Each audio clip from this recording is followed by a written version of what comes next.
Hello and a very warm welcome to everyone. I am Shreya Agrawal and you are watching the Mint Special Panel Discussion, New Normal, New Spaces, Commercial Offices in 2021, a Unique Recovery. Before we deep dive into this meaningful panel discussion with the brilliant panel that we have, it's time to do some context setting. An unprecedented health crisis, such as the COVID-19 pandemic, has disrupted the businesses the world over. The commercial real estate segment in India has been no exception, so to speak.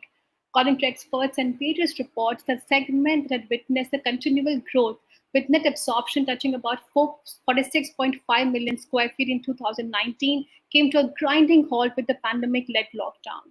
Even as corporate organizations adapted to a work from home environment, data breach and privacy remained a concern on the one hand, and employee wellness and safety protocols atmosphere goaded organizations on the other. What has emerged though from the pandemic, what experts posit as defining two clear trends.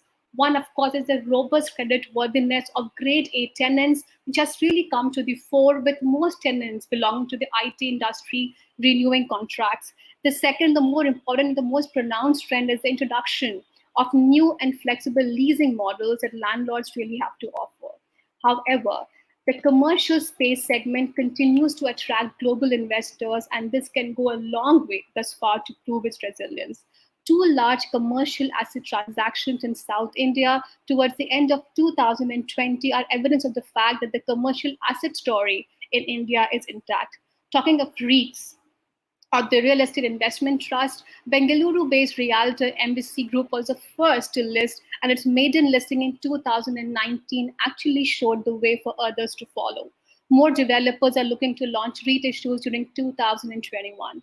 Also, talking about resilience, there's some sub-segments within the commercial real estate, such as warehousing and data center segments, which saw significant traction in 2020 and will continue to attract investments given the boom in e-commerce, the need for cold chain infrastructure for pharmaceuticals, including vaccines, increase in the use of data, and government initiatives for storing data in India. Against this meaningful context, it becomes really important to understand and explore the driving factors for people to return to the offices. How will the offices of the future look like? How different or similar will they be to the pre-pandemic time? And what really the main concerns of employers? Is it the health, safety? What really are they thinking about? To discuss this, please help me welcome a brilliant panel. Michael Holland, CEO, Embassy Office Park Street; Anshul Jain, Managing Director, India and South Asia at Cushman and Wakefield; Lalit Ahuja, Founder and CEO, NSR. Gentlemen, it's my sheer privilege and pleasure to welcome you all to the Mint Special Series. My first question is an open-ended one. I think it's good to begin with that. As India really moves out of this pandemic-induced economic slowdown, hopefully, commercial space absorption in top cities has picked up significantly. What really are the trends that you see in demand for commercial real estate in India today? Have work from home options affected the overall demand for commercial office space in the country? I would like to begin with you, Lalit, then get on to Anshul, and then on to Mike. Yeah, so, to contextualize this question, I want to talk about three defining trends that we are seeing in the market.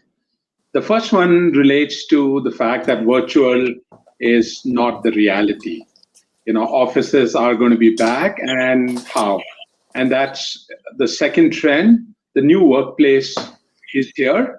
And the new workplace is really about changing densities. In the past, we've seen densities ranging from 80 square feet per person to 125. We are now seeing even as high as 150 to 200 square foot per person. We're going to see a lot more use of technology to ensure that we provide a safe and secure environment for people to work in the new workplace. The designs are going to undergo profound changes. There'll be a lot more flexibility that the offices will afford. The third trend is the fact that offices are going to be now purposeful. They're not going to be just desks and chairs. They're going to be a place where people go to celebrate, to collaborate, to get immersed in the culture of a company, to do meetups, training and development. And that whole purposefulness will introduce, the notion of new amenities into the office, and ultimately some part of, the flexibility that companies are going to provide in terms of remote working is going to be offset by the changes in density and the fact that an office is going to have a lot more than what we were used to. So as we see what's going on in the market, obviously driven by the pandemic, we see more and more companies coming to India, and the best way they find a connection with their workforce is around the offices. The offices will be more over-engineered to bring the culture, values, brand, products, customers to life. So the office is not going away, right? It's just that companies will provide a lot more flexibility for people to come to office, to work from home. They'll be more personas driven. So, one way to look at this whole notion of personas is, people who only work in office and people who largely work from anywhere. And there is that space in between. But, an office will always be there, and we'll see a lot more of office on the other side of this pandemic. That's very meaningful and interesting. I just have some questions for you. You spoke about de-densification as one of the key trends. You spoke about the fact that offices will no longer be places just to only come and work, but it will be the beginning of the conscious workplace, if you will. People will come, collaborate, celebrate for that matter. So what does that really mean in terms of the offices of the future? I mean, the wide-ranging notion really is that work from home is here to stay. But you are negating that. You are saying it's really about offices, and you're completely sort of emphasizing on that. There's a revival. You're seeing that. So which companies are these? Which sectors are these? What conversations are you having with these employers?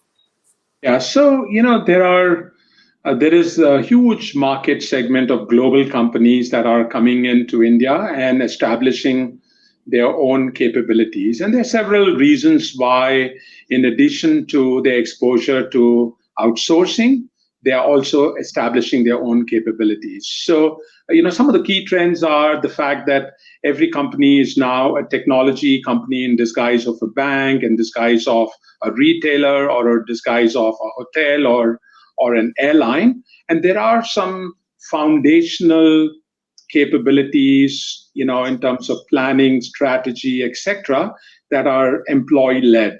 And given the fact that many of these capabilities are not easily available in the home locations, there's going to be rush to places like India. So we'll see a lot more indexation to countries like India, specifically from the low-tech, no-tech companies that are, literally sort of coming in droves to establish these capabilities. The other big trend is the fact that if you look at the Fortune 10,000 word, we're looking at least 60% of them establishing global teams, 100 to 250, and that'll mean another 4 lakh to 10 lakh new jobs in the next 2 to 3 years. Right? This is going to again come from the financial services industry, from retailers, from consumer companies, from media companies, from travel and transportation companies, from health insurance companies, because the infusion of technology is now mainstream. There's this whole notion of digital determination, right? Which essentially means how digital and technology will underpin every product, every service, every business process of a company. And there is a prediction in a recent report from IDC that 80% of the Fortune 10,000 word is going to be digitally determined, right? Which means more teams in places like India, which means more offices.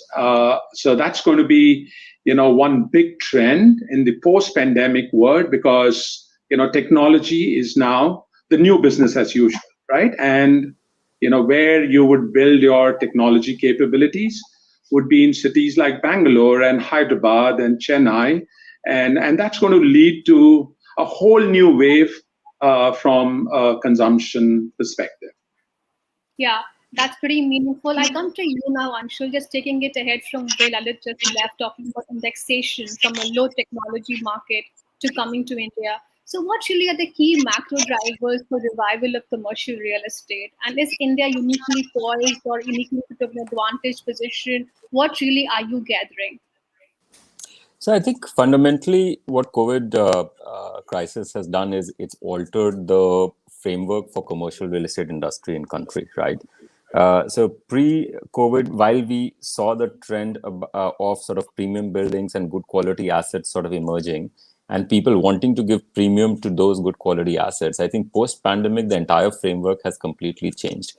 How corporates want to use the facilities as they move into the next 2 3 years is perhaps turned on its head, where previously people expected everyone to come to the office.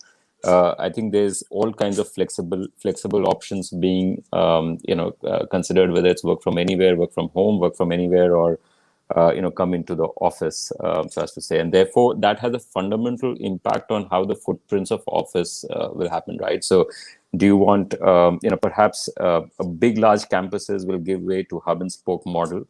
Perhaps leases are going to become a lot more flexible as companies look at kind of setting up their business in country. And of course, how offices are going to be used, which Lalit just mentioned. But a big focus will be on the premium office space, right? Where the buildings which are next generation buildings, which are ready to serve the technology companies who are for their business either using cutting edge technology or are developing cutting edge technology for their clients.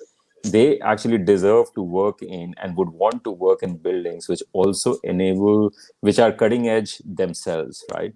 And as I said, we saw a bit of that trend even pre-pandemic, but post-pandemic you add on the health and safety quotient, because the new age buildings will be a lot more cleverer in terms of how the sort of air quality works, how the general health and well-being works.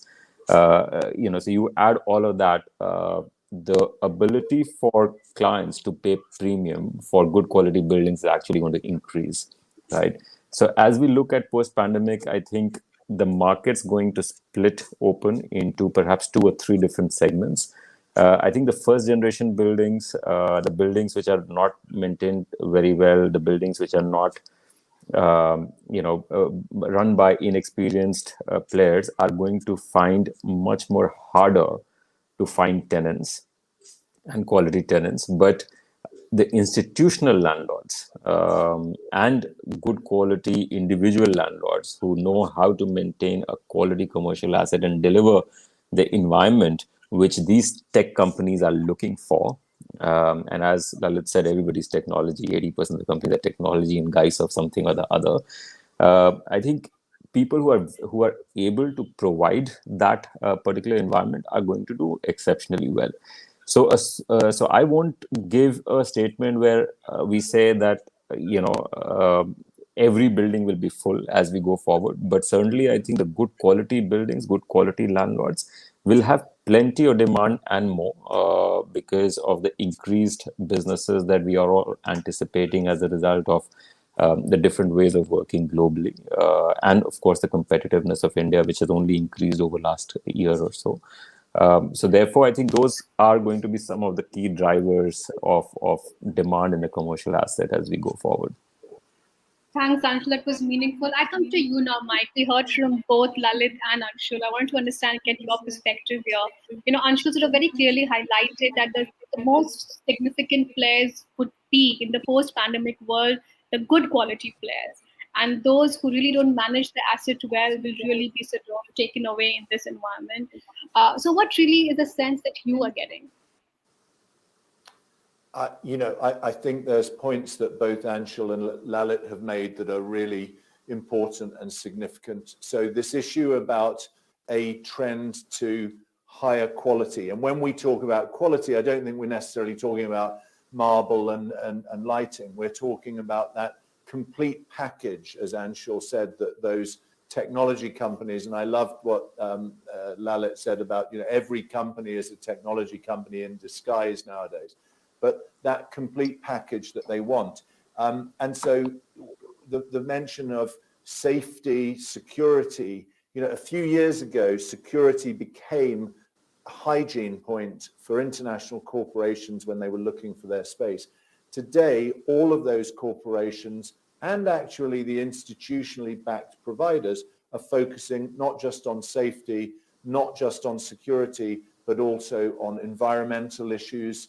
The whole ESG agenda is becoming really important for the international corporate occupiers who are coming to India. It's becoming a real area of focus for the top tier of property and asset owners, any listed company. So I think that's another piece of the jigsaw that's coming in. How much renewable energy is a landlord providing? I think tenants, the large-scale international tenants, will be looking at those sort of green environmental credentials. How does a property owner, landlord, or potential landlord work in the community? How does the landlord treat its own people and the people who work for it? So these softer issues that actually really haven't been on the table much at all in this market for a number of years, these will also weave into it. Lalit's point about the quality of space and the space being about the function that it serves, the place being a learning place, a place for collaboration, experience, innovation. I think the verdict at halftime, I think, as Lalit said, is there. Companies find it very difficult to innovate and grow if they don't have their people come together in some shape or form. So that is definitely a trend that we're seeing, hearing and reading about, whether that be in the West or here in India. So a lot of acceleration of some of the changes that were starting to happen from this pandemic. But to underscore Anshul's final point, I think in Asia, and Cushman's did a super research report about six or so months ago about the number of people who are coming into office demanding jobs over the next decade. And I think the number for APAC, excluding China, was 700,000 people. We're in a world that's become more agnostic about the geography, about where work is being done. And I think that plays to the India market, that digital talent nation that NASSCOM talks about. And of course, businesses are becoming more technologically dependent. And again, that is where India has a great strength. So we feel very optimistic. We love working with the sort of global captives that ANSR incubates. I was amazed just before this call when Lalit said to me, thus far they've incubated, I thought it was 50, but it's now over 70 companies over the years coming to India and creating these really high quality businesses. So I think that bodes well for all of our businesses. We're feeling optimistic once we get past current pandemic. Thanks, Mike. That was extremely meaningful. So there is sort of consensus really that there is optimism on the other side. I think all of you sort of unanimously reiterated the fact that India is the digital talent nation and how technology is extremely crucial for its recovery. You take the Gartner report or the IDC report that sort of Lalit you referred to. India is the most digitally dexterous country in the world. I really want to understand the fact that, and I think you sort of made your point that every company, tech company, the guys, I think also it works well that, you also want to raise so much valuation from VCs just to sort of label yourself the tech companies, food tech, there's reg tech, there's real tech, everything is technology right now. So what role can technology itself, positioning yourself with a tech company, lend itself to commercial real estate recovery? I want to understand that a little deeper. Given Lalit, what you do with ANSR and getting sort of global captive centers in India, and then sort of get on to you, Anshul, trying to understand that from a GCC opportunity in India? What really do you see as many large corporations looking to adopt hybrid model for work, physical plus work from home? So first I'll get on to you, Lalit, and then to Anshul. Yeah, and I think to answer that, maybe let's just look at some data and facts. So, as of, last year, there were almost 3,000, global centers all over the world, with India having close to about 50% market share. So close to about, 1450 centers today, employing about 1,000,001 people. That's nearly about 30% of the total ITES industry in India. So if you look at 4.4 million people working in India, we're talking of, almost a third of them now working in these, global centers. So India has 50% market share in the global centers, and this is one market segment that's the fastest growing segment in the pre-pandemic survey. There was a prediction that this market segment is going to grow at about 13% a year, which means you're adding, close to about 120,000 jobs every year. If you translate that into, the kind of space that is going to be consumed at, an average of 150 square feet, per person, I mean, that's, a lot of space coming up. But I guess what's changing in the pandemic world, I mean, a lot of myths and some of the remaining stumbling blocks have all been busted. We are now in an era where any work can be done by anyone, sitting anywhere at any time, right? So this is literally opening the floodgates for more and more, such centers being established, beyond the traditional Fortune 500. I mean, now we are talking about Fortune 10,000 that needs to be digitally determined, that needs to, transform into a technology DNA.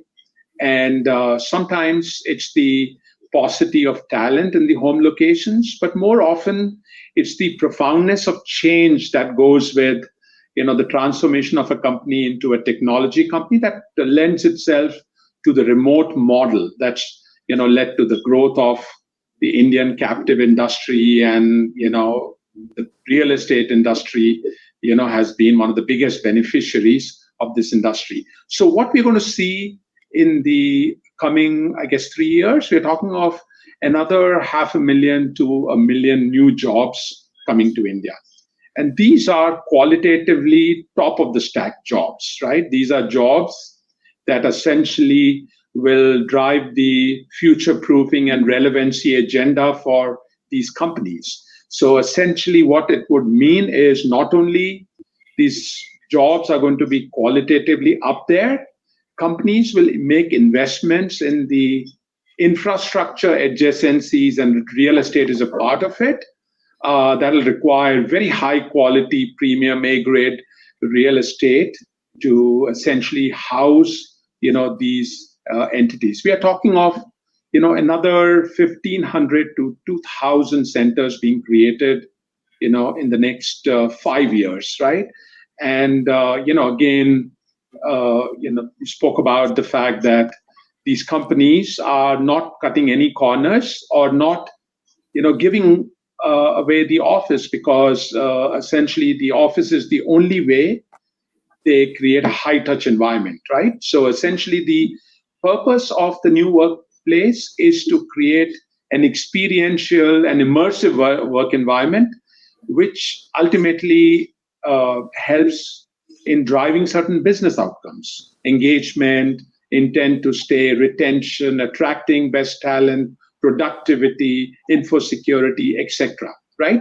So, I mean, coming back to what your question was, end of the day, I mean, technology is right in the middle of it. What's happening is now, whether you look at a Walmart or the word is being Amazonized. Let's put it this way, right? I think Amazon is the greatest example of a company that is the biggest technology company that also does retail and a few other things, right?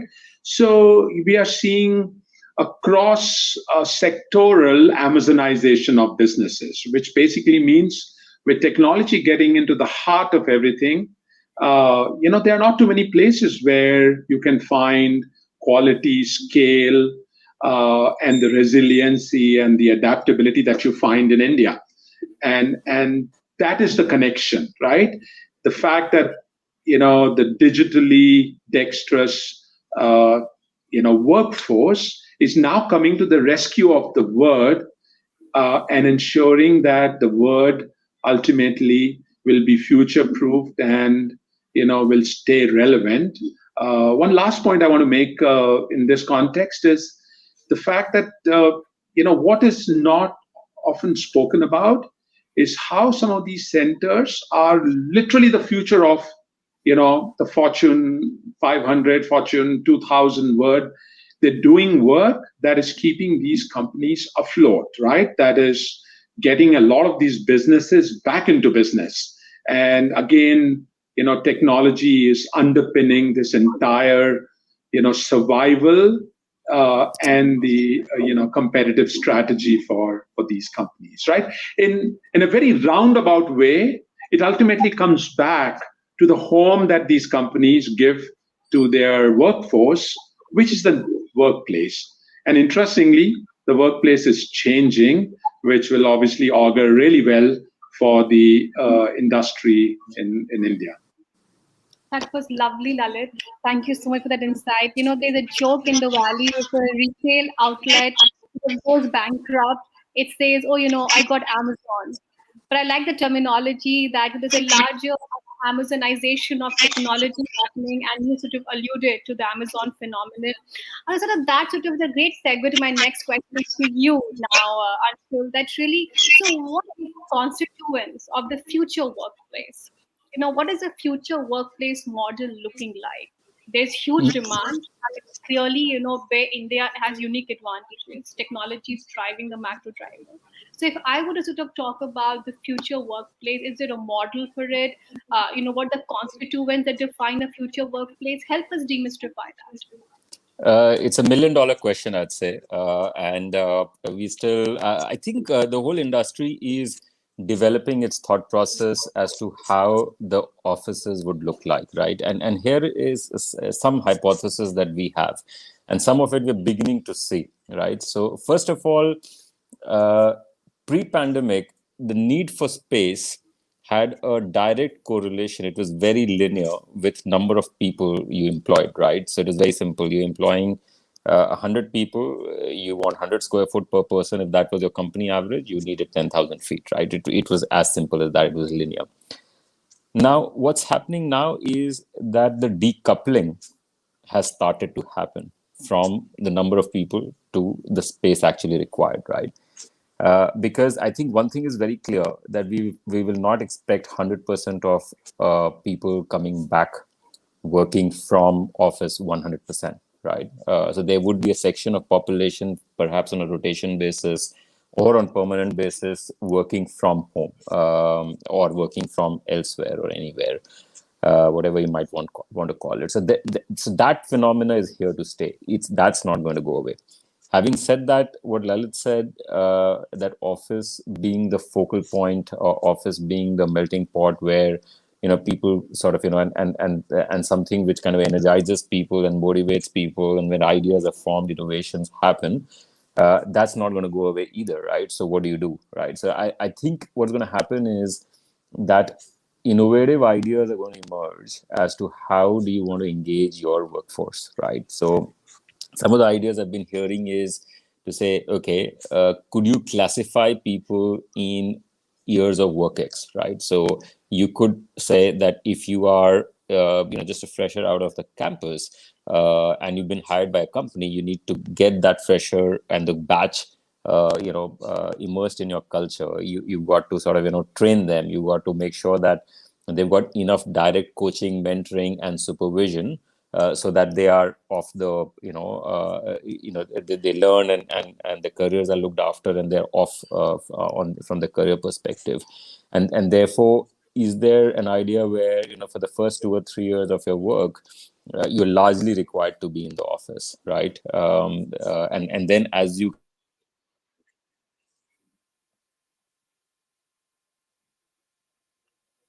as you sort of mature up as an organization, depending on how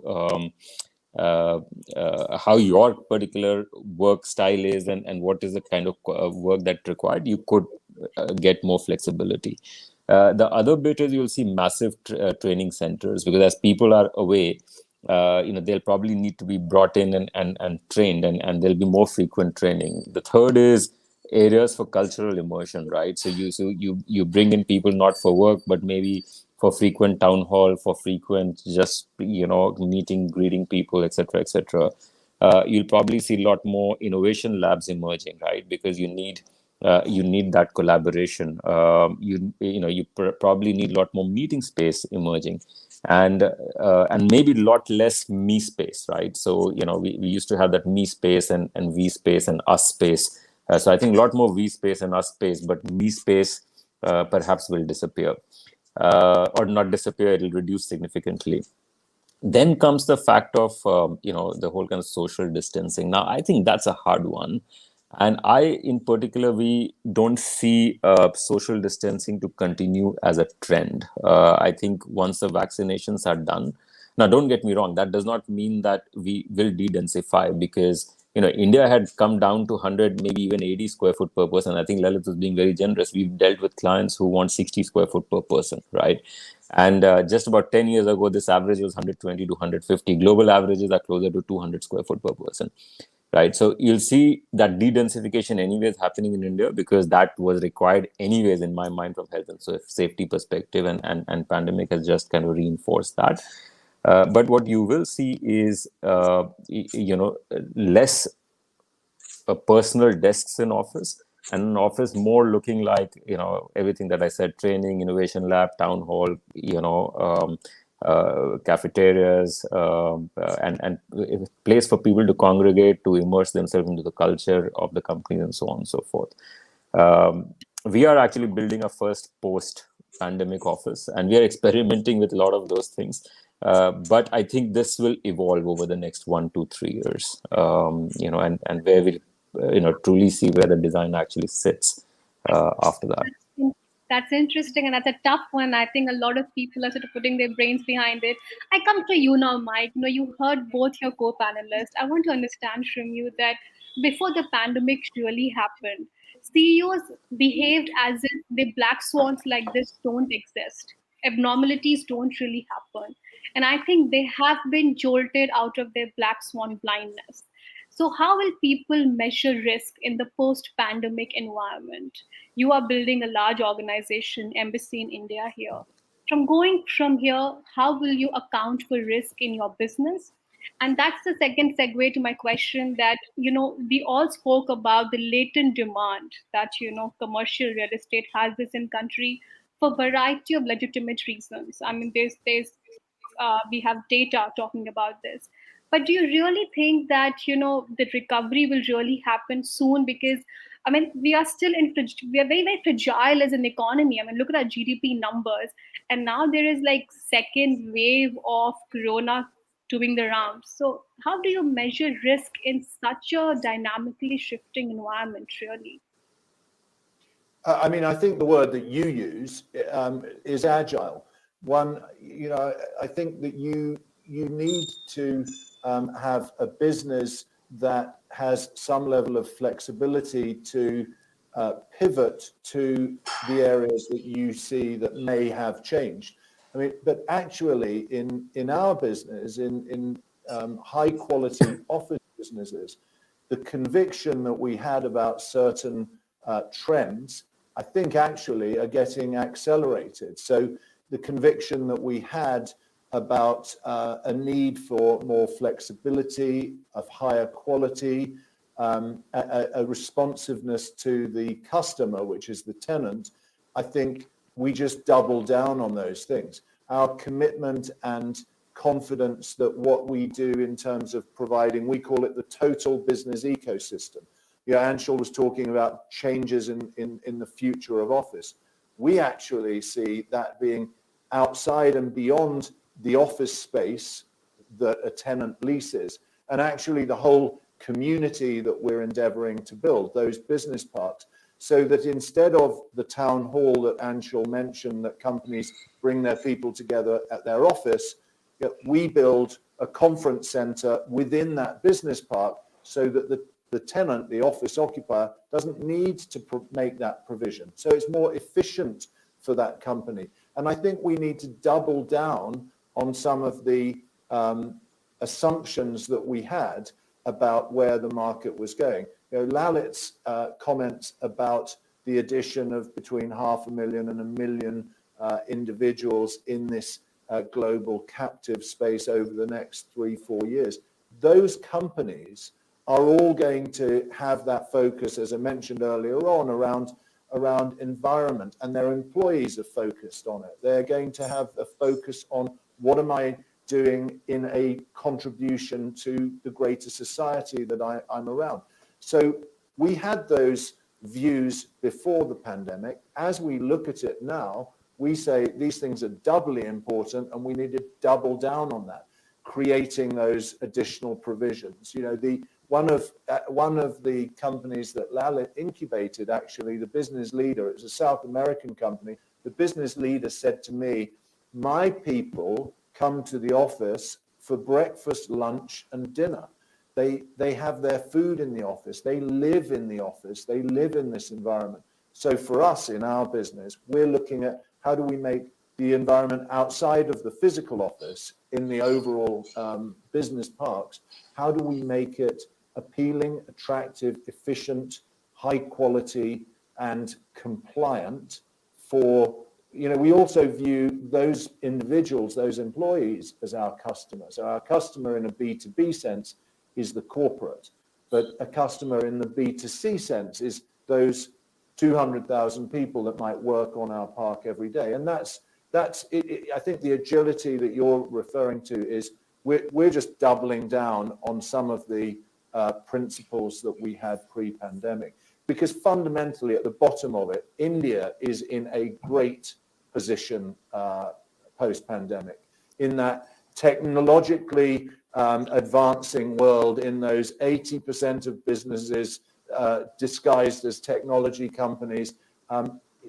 India is so well placed to prosper going forward. It's great to hear about all these new jobs in the sector. It's great to hear about these new global captives that are coming.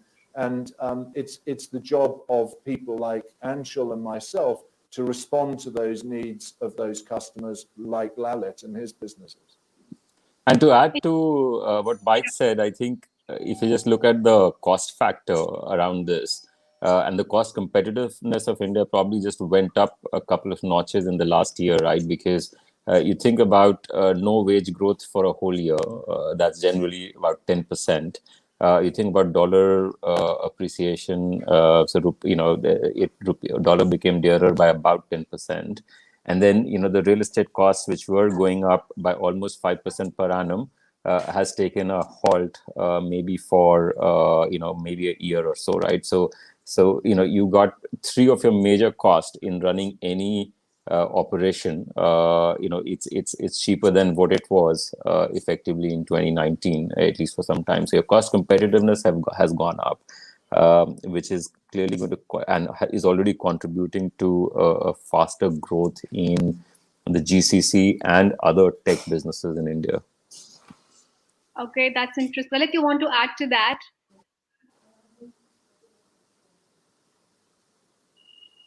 You're on mute. So sorry. I just wanted to add a few other anecdotal facts. The first one relates to this emerging notion of qualitative occupancy, right? There was a time when, everybody looked at the size of the workplace, with the head count. And today the notion is very, very different, right? I mean, today it's all about the purpose that the office is eventually going to serve, right? And it's not about how many people are coming in or going out, but it's about, how it impacted some of the, other business outcomes. The second point I want to make is, one of the things we've done historically as part of our business is, developed offices for the companies that we brought in. Last year, we did the highest number of offices in our history, right? So in the pandemic year, we did 10 offices. We found an average of 25% increase in capital expenditure. There was no deterioration in terms of the leasing rates, etc. But interestingly, just building on some of the trends that Anshul was talking about, or a large, global consumer company, we built an office with no desks and chairs. The whole office is a huge collaboration space, right? You have these pods, and you can go and sit in twos and fours and tens, and you just go to those two floors. These two floors otherwise would have accommodated about 800 to 900 people, going by some of the numbers that we've been talking about from a density perspective. Now it is pure collaboration, right? The investment that was made. So this is a great example of what the workplace of the future is going to look like. The second example I want to call out is a company that a big North American Canadian retailer that has established its GCC in the pandemic year. And the office was designed as one of their flagship stores, right? So with some seating and collaboration areas thrown around, right?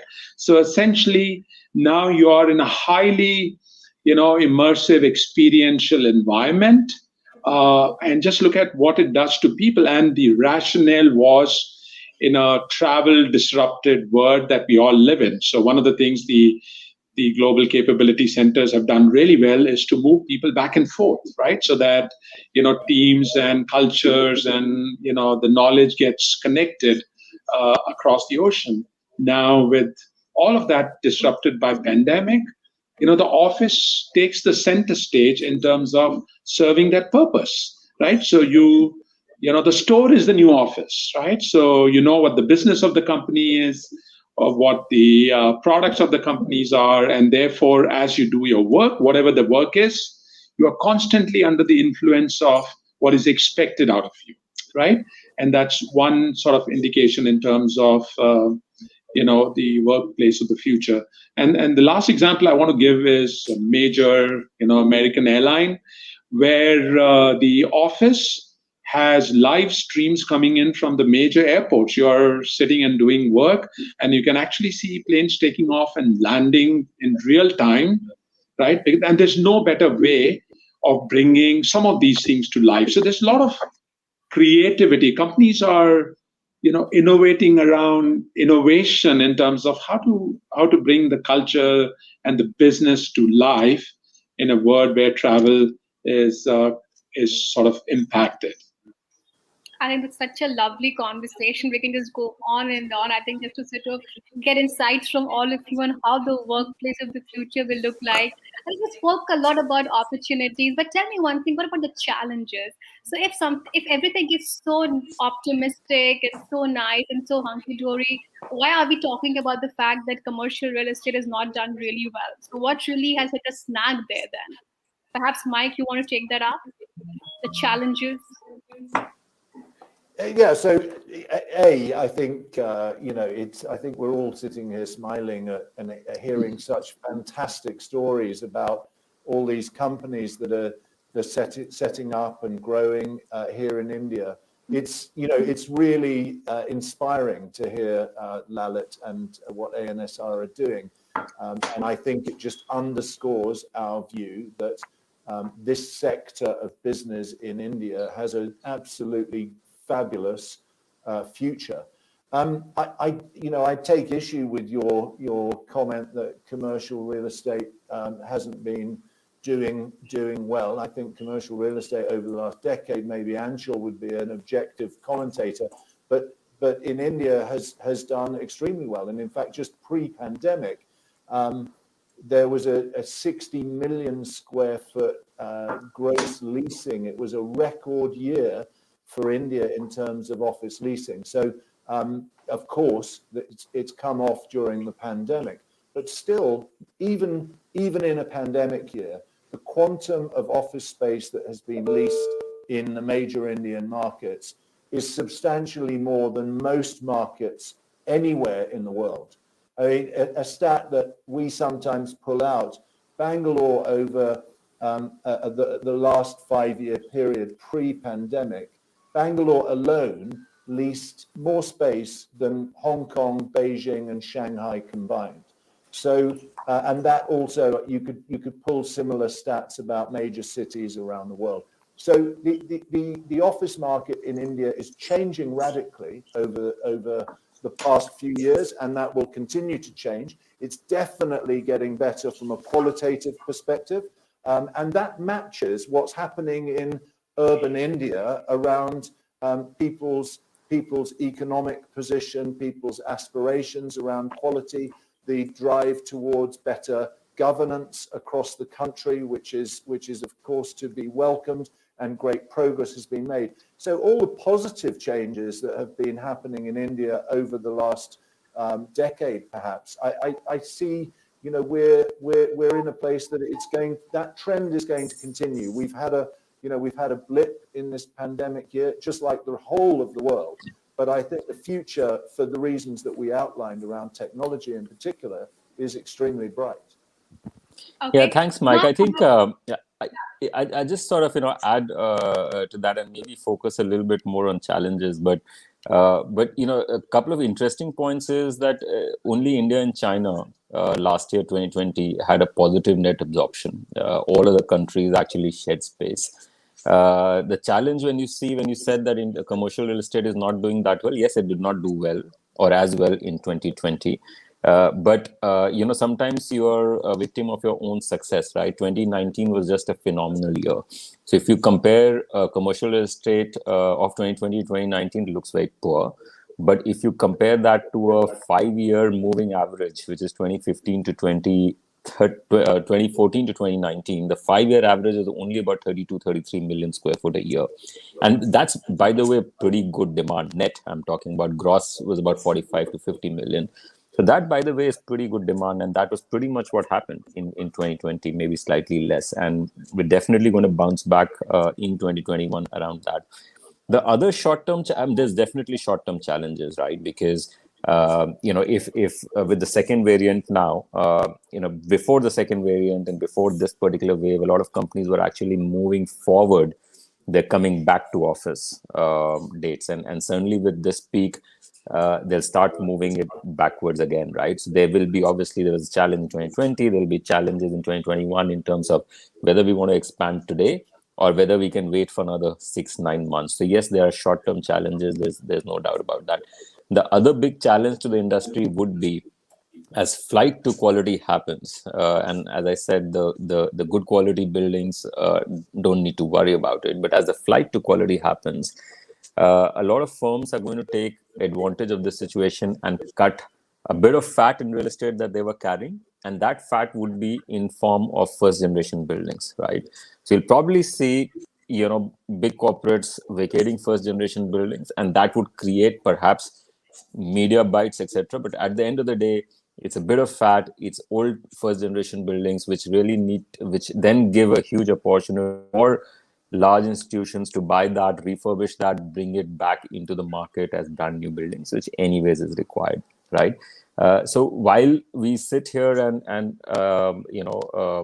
forecast about commercial real estate, I think inherently we feel very confident that over the next 5 years, the averages, and in fact, the market should do above average what they did in the last 5 years. There's no going away from the fact that while we are within the pandemic, the markets will be tight, challenging, and it will slowly emerge itself. But I think if the vaccination plays itself out and the market stabilizes by second half of this year, 2022, again, we could see a record year with a lot of pent-up demand kind of coming back.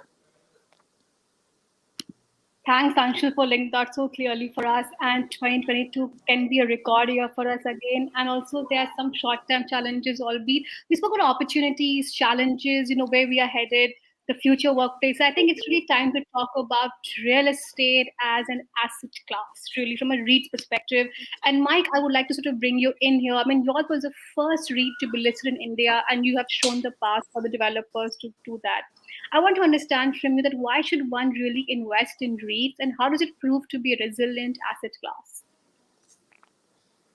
So I think, if you look around the world, REITs have been around for over 50 years. I think in the US, there's maybe 87 million people who within their 401k are directly invested into REITs. There are REIT assets, Singapore, UK, dozens of countries around the world. It's a proven way in which an individual is able to invest in real estate in relatively small lots, is able to get returns through, in our case, a quarterly distribution or regular distributions, and enjoy the potential of increased capital value and capital appreciation.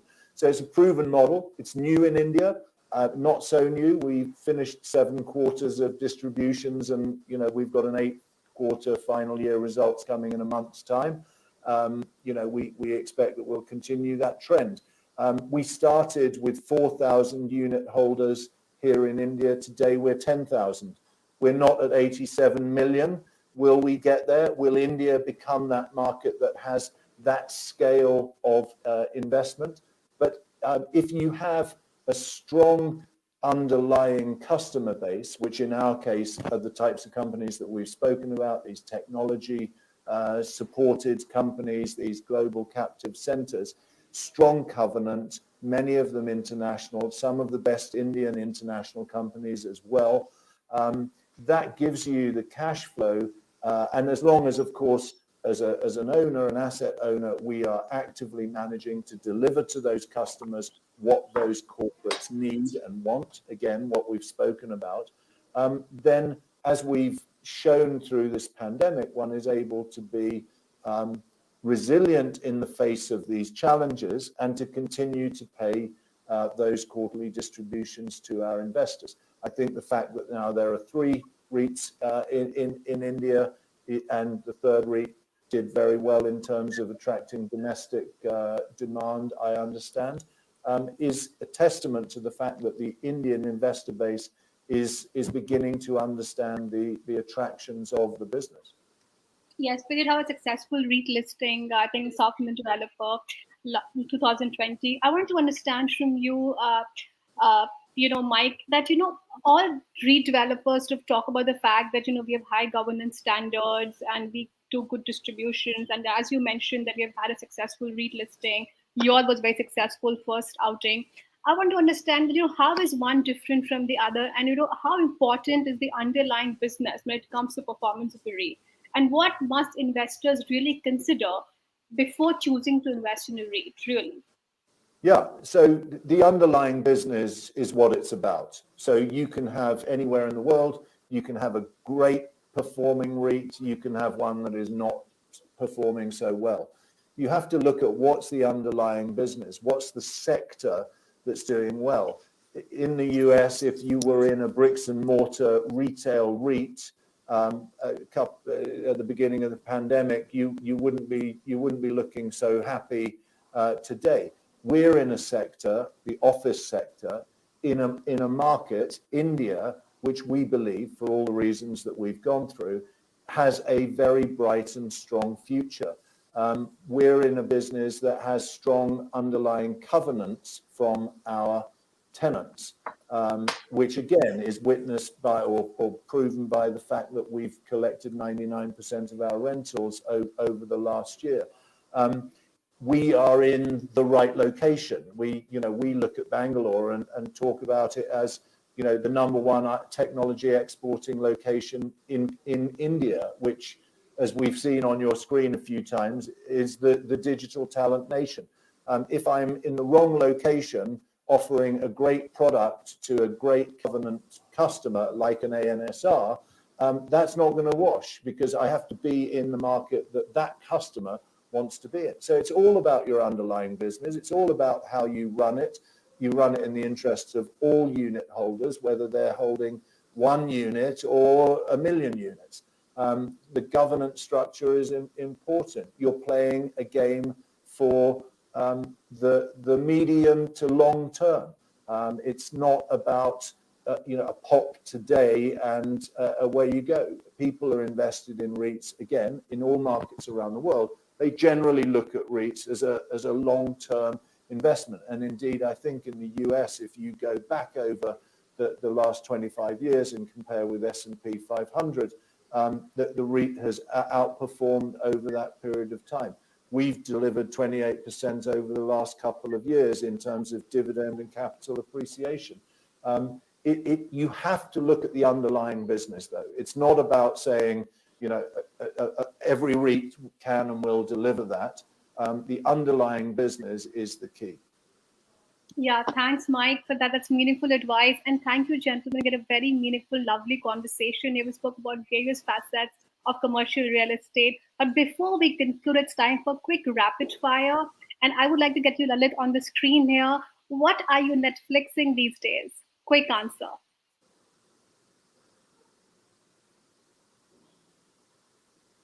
You're on mute.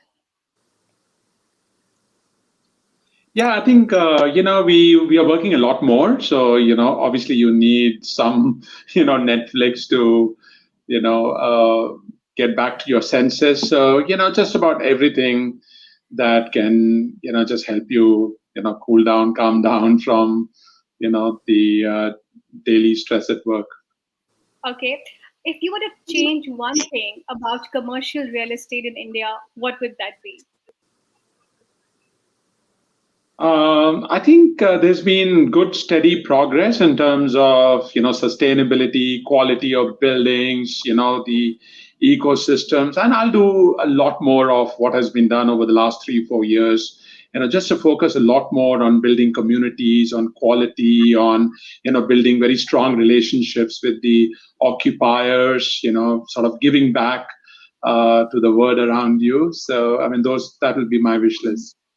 Okay, I get to you now, Mike. If you were to do an elevator pitch to Madam Finance Minister, if you're stuck in the elevator with her, what will be your 2-minute pitch to her on how to mobilize more capital to country's real estate? I think actually it's not so much about a pitch to the finance minister. It goes back to making sure that the underlying businesses are sound, and then that will attract international investment. I think the regulatory framework has seen some positive changes over the last few years. I think operators, asset owners, developers, operators, service providers have upped their game over a number of years, and but there's definitely a focus on fewer, higher quality providers in whichever category you're looking at. And so I think focus on your business, focus on the customer and all your stakeholders, and because of that fundamental benefit that we have here in India around talent, I think then other things follow. There are a few small regulatory issues that one might look at. Here we'd like to see a little bit more liquidity in REIT markets. We'd like to see the lot sizes reduced. But fundamentally, if your underlying business is sound, I think international investment and domestic investment will follow.